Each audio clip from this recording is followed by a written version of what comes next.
4장입니다. 헤롯 땅입니다. 헤롯 땅. 이 헤롯 땅도 동안입니다. 헤롯 땅은 우리 헤롯 대왕 알죠? 주전 37년에 왕이 되어서 주전 4년까지 예수님 태어나는 해까지 살았던 사람, 에돔 출신 왕을 말합니다.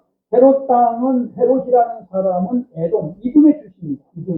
이두메 출신이고, 이 사람은 이두메 출신이기 때문에 죽을 때까지 유대인으로 인정을 받지 못했던 사람입니다. 이 사람은 어디로 연결됐었냐면 로마 황제 안토니우스와 옥타비누스하고 연결되어서 그들 때문에 왕이 된 사람입니다. 유대를 다스리는 왕이 된 거죠. 이스라엘을 다스리는 왕이 된 건데, 그 사람은 그러다 보니까 로마 제국에 충실한 로마의 개로 살았던 그 사람입니다. 이 사람이 엄청난 일을 한 게 뭐냐면 건축입니다. 정말로 건축에는 최고 일을 한 거예요. 물론 정치를 잘한 거예요. 정치는 최고 정치를 한 거예요. 예를 들면 북이스라엘 6대 왕이 누구죠? 아합의 아버지가 오므리죠. 오므리가 그랬습니다. 오므리가 최고의 정치를 했잖아요. 그렇기 때문에 오므리는 북이스라엘 최고의 왕인 겁니다. 이 사람 최고의 정치를 했어요. 그러니까 예루살렘 성전을 확장합니다. 최고의 성전을 만들죠. 요새 도시 마사다를 건설합니다. 인공 항공 도시 가이사랴, 잘 알고 계시죠? 건설합니다. 얼마나 놀라운 일이었습니까? 대단한 능력자예요. 근데 이 사람은 어떤 일이 강했냐면 권력력이 강했습니다. 자기를 대항한 사람 다 죽였어요. 누구 죽여요? 자기 와이프를 죽입니다. 아들들, 똑똑한 아들 알렉산더와 아리스토블루스라고 하는 아들까지 죽여버려요. 자기 권력이 대항한다고 죽이게 됩니다. 그 반대편은 무자백이 죽여버리고 그게 숙청해버려요. 그래서 피해 왕이라고 말을 들었습니다. 피해 왕이라는 말이 가장 잘 듣는 게 누구죠? 주전 4년 예수님이 태어났을 때 2살 이하 어린 아이들 다 죽였던 거죠. 이게 피해 왕이라고 하는 말을 듣게 된 그런 근거입니다. 어쨌든 이 사람도 주전 4년에 아마도 화병 스트레스로 죽게 되고요. 세 아들에게 이스라엘을 나눠줍니다. 그래서 첫 번째 아들 헤롯 아켈라오에게 유대 사마리아 이두메 지역을 통치하도록 하고, 그 다음에 두 번째 아들 헤롯 안티파스가 갈릴리와 베레아, 셋째 아들 빌립에게 이두레 드라고니 바타네아 등을 다스리게 말합니다. 헤롯 아켈라스는 능력이 안 됐어요. 통치할 능력이 안 돼서 2년 만에 쫓겨나고 총독 시대가 옵니다. 총독. 유다 지역에 총독이 등장해서 우리가 잘 알고 있는 사도신경에 나와 있는 누굽니까? 빌라도.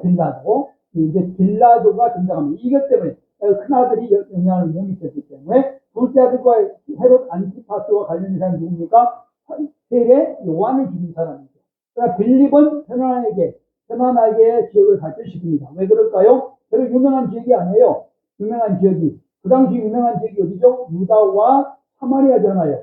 두 아들들은 그들을 맡았기 때문에 문제가 된 것이고, 빌립은 별로 문제될 게 없잖아요. 그러다 보니까 편안하게 통치했다. 이거를 갖다가 능력 차이로 보면 안 되고, 가장 큰 문제는 아켈라오입니다. 이 사람이 준비가 안 된 거예요. 자기 형들이 두 사람이 죽어버리면서 유력한 능력이 없는 아들이 될 겁니다. 그러니까 헤롯 대왕이 큰 실수 중에 하나가 능력 있는 두 아들을 죽인 거예요. 그 죽이지 않았더라면 헤롯 왕가가 오래 갈 수 있는 겁니다. 물론 역사는 반대로 해석할 수 없지만 우리가 이제 볼 때 그렇게 볼 수 있다는 것입니다. 어쨌든 간에 이들은 이름을 왕이라고 썼지만 실제로는 독립왕이 아니죠. 이스라엘 왕이 아니고 로마 황제 밑에 있는 왕이었다는 거예요. 그러니까 이름만 왕이지 별로 왕이 아니었다. 이스라엘 다스리는 그건 아니었다는 것입니다. 그런데 이 헤롯 왕실, 이 사람들을 추구하는 사람이 있을 것 아닙니까? 이들 때문에 이익을 보고, 이들 때문에 권력을 잡고, 이들 때문에 돈을 번 사람들이 헤롯 땅에 들어간 겁니다. 예를 들면 우리가 대통령이 되면 대통령 밑에서 장관 한 사람 있잖아요. 그런 사람들이 전부 다 어떻게 돼요? 밑에 들어가서 그 사람을 추종하잖아요. 그런 사람들이 헤롯 땅을 만들었다는 것입니다. 목적이 뭘까요? 간단하겠죠. 이들이 모인 목적이 뭐예요? 돈 벌기 위해서. 돈입니다. 자기 이익을 위해서. 나는 유다 헤롯 가문이 왕이 되어 통치한다. 로마와 연결돼서 돈을 통치하면 나는 밑에서 있기만 돈을 번다. 그래서 돈을 벌기 위해서 한 사람들이 헤롯 땅이다라고 보여지는 것입니다. 그 사람들의 정치적인 포지션이 뭘까요? 아주 기형적입니다. 권력이라고 하는 건 뭐죠? 독립돼 있잖아요. 대통령이 되면, 민주당이 되면 민주당이 독립되고, 국힘당이 되면 우리나라로 보면 국힘당, 미국으로만 공화당과 민주당이 되어지면 독립된 권력을 갖잖아요. 근데 기형적이죠. 어디에 연결되어 있는 거요? 로마에 연결되어 있는 왕 같지도 않은 왕이면서 권력을 갖고 있다 보니까 로마 황실의 눈치를 보고 백성들을 괴롭히는 당이 되어버린 거잖아요. 이게 헤롯이었잖아요. 헤롯 왕가였고 그들과 연결되어 있으니까 그들도 동일하겠죠. 그러다 보니 어떻게 되나요?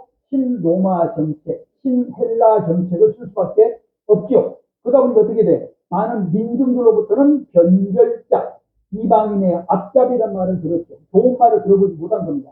헤롯 땅은 역할은 크게 있단 말이에요. 엄청난 일을 한 거죠. 아까 말씀드린 대로 건축이라든가 이것은 정말로 정치를 잘했는데 이스라엘 민족에서 보면은 어땠다고요? 이 사람들이 배신자죠, 배반자고. 근데 기준이 어디에 있냐에 따라 달라진다고요. 정치만 보면 매우 잘했지만 그러나 어땠다고요? 이런 이스라엘 입장에서 보는 변절자라는 평가라고 하는 것이 극명하지 않습니까? 이랬다는 거죠. 신약 성경 속 헤롯 땅은 뭘까요? 헤롯 땅은 한마디로 말하면 적은 나의 친구입니다.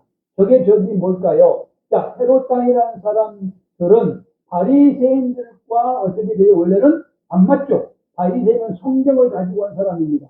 외부 사람들 친헬라 친로마가 아니에요. 성경을 무시하면 무조건 공격하는 그들과의 각을 세우는 사람인데 헤롯 땅은 어때요? 헤롯 땅이라는 사람들은 그렇지 않잖아요. 자기들의 이익만 있다면 성경이고 뭐고 다 하는 붙은 사람입니다. 그 당시 성경을 세운 이유도 뭐예요?